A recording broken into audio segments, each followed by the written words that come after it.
Baik, kita periksa lagi tulisan ini, ya daftar pustakanya sudah betul atau belum ya.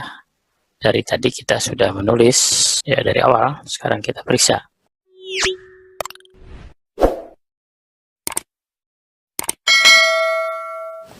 A'udzubillahiminasyaitonirrajim. Bismillahirrahmanirrahim. Assalamualaikum warahmatullahi wabarakatuh. Jumpa kita pada hari ini akan membahas tentang body note dan daftar pustaka. Mari kita ikuti pembahasannya sebagai berikut. Kita buat ya seperti ini.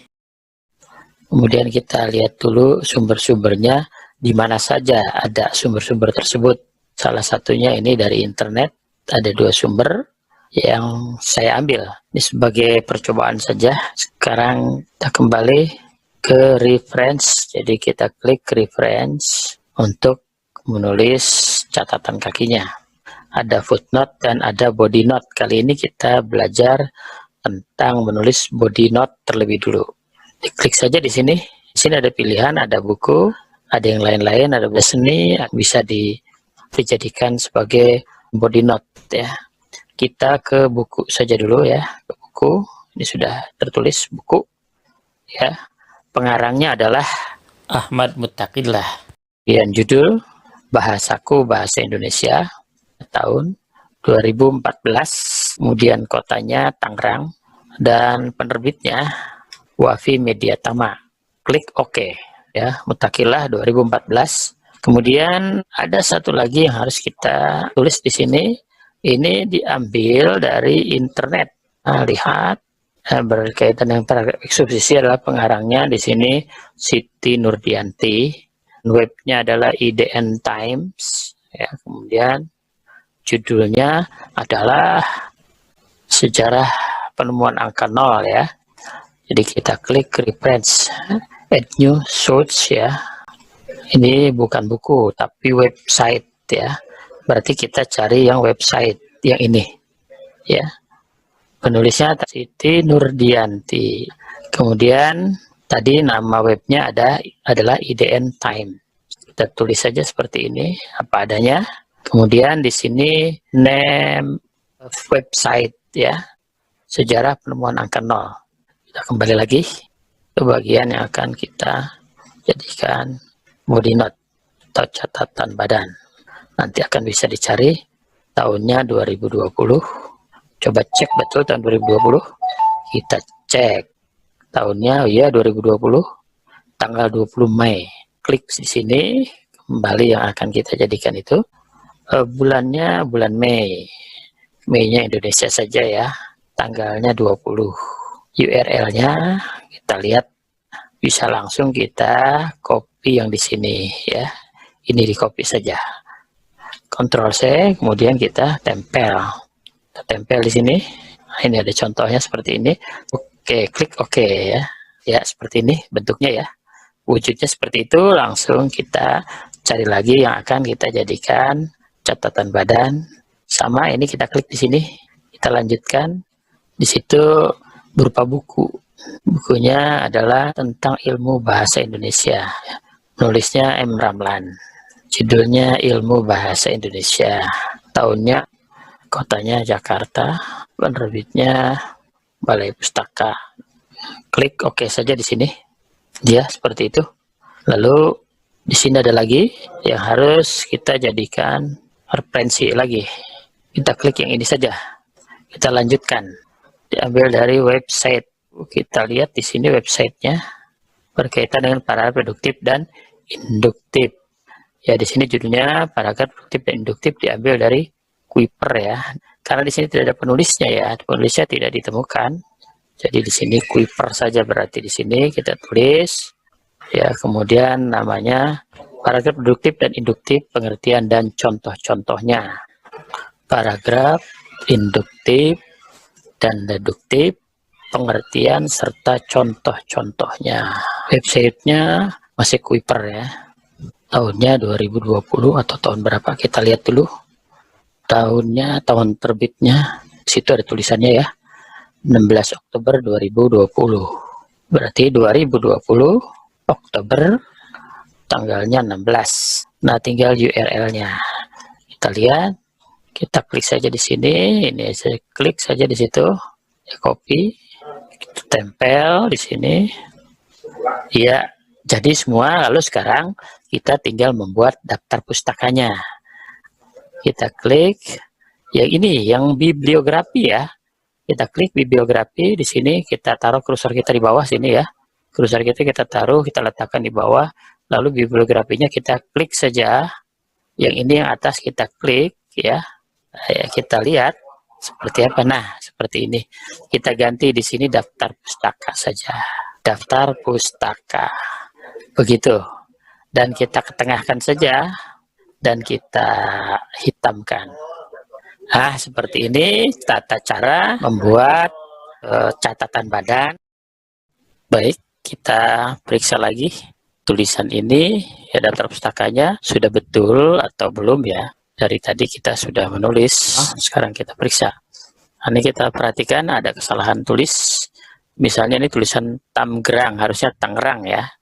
Kemudian di sini, nah ini IDM Times-nya ada di sini ya. Dikutip dari sejarah penemuan angka 0. Nah, ini terbalik harusnya. Sejarah penemuan angka 0 itu dikutip dari atau diambil dari IDM Times ini. Maka kita harus betulkan. Bagaimana caranya? Kita edit saja. Kita ke atas kembali. Nah, ini yang harus diedit. Kita edit. Kemudian ini tulisan M-nya ganti dengan N.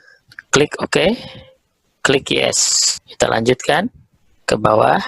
Nah, ini klik saja di sini.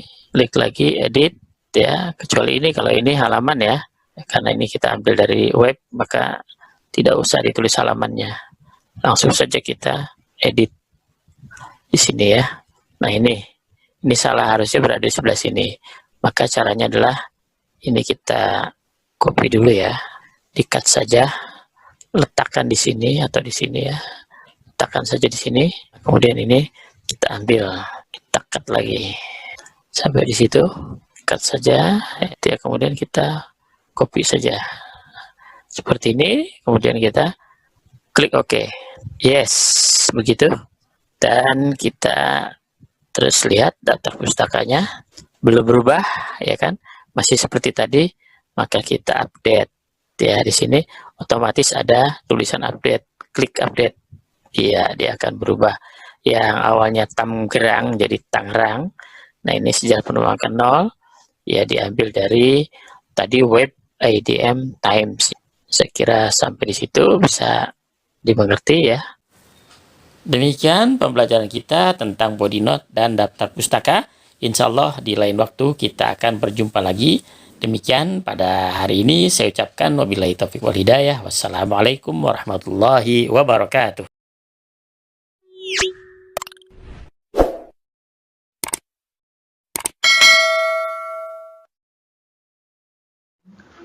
Bismillahirrahmanirrahim. Assalamualaikum warahmatullahi wabarakatuh. Jumpa lagi dengan saya di kanal Ahmad Mutakilah atau kajian Ahmad Mutakilah. Sekarang kita akan mempelajari tentang kalimat tunggal dan jenis-jenisnya.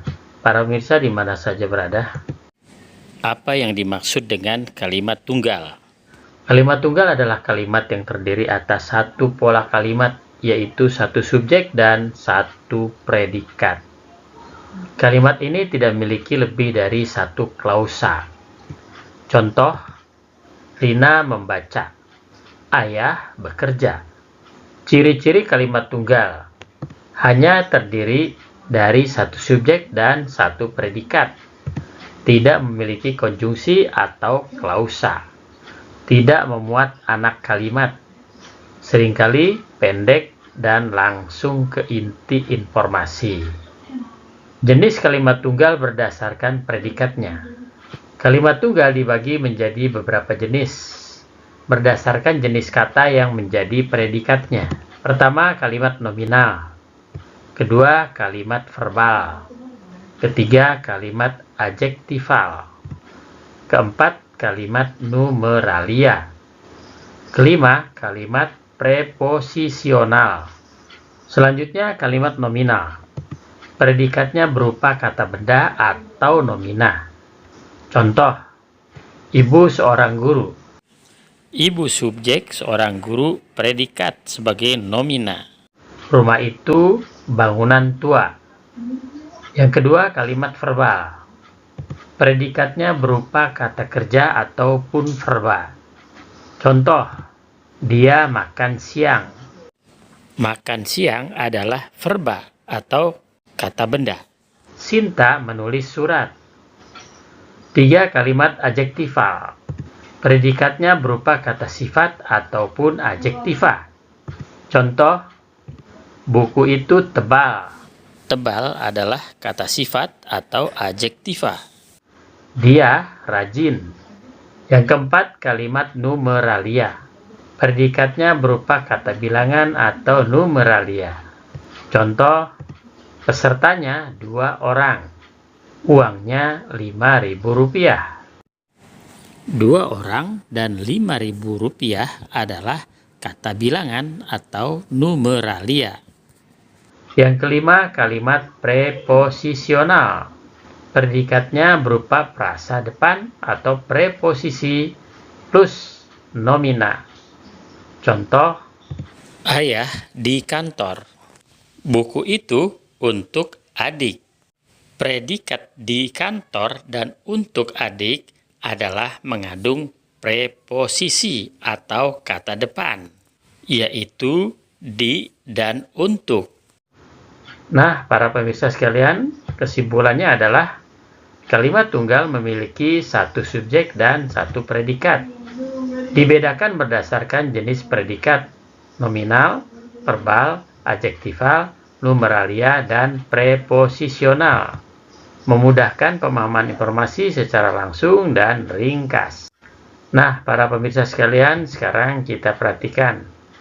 Tentukan jenis kalimat tunggal berikut ini. Susi pandai. Mereka 4 orang. Ibu memasak. Anak itu di taman. Silakan dijawab latihan soal tersebut di kolom komentar di bawah ini. Demikianlah pelajaran bahasa Indonesia tentang kalimat tunggal. Mudah-mudahan ada manfaatnya bagi kita semua. Dan saya ucapkan wabillahi taufiq wal hidayah. Wassalamualaikum warahmatullahi wabarakatuh.